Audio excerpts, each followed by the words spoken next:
Tips and tricks for Wormszone. Number 1. Always avoid the big worms. Number 2. Just avoid the small worms too. They will crash into you all by themselves. Number 3.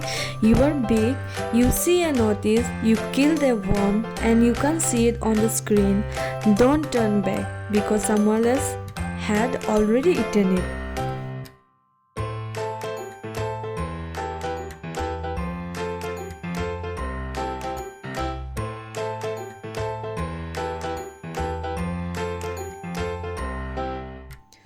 Number 4. Encircle the worm for some time and it will keep up and free food for us. Number 5. When you are huge, play it safe. Literally safe. Otherwise this will happen.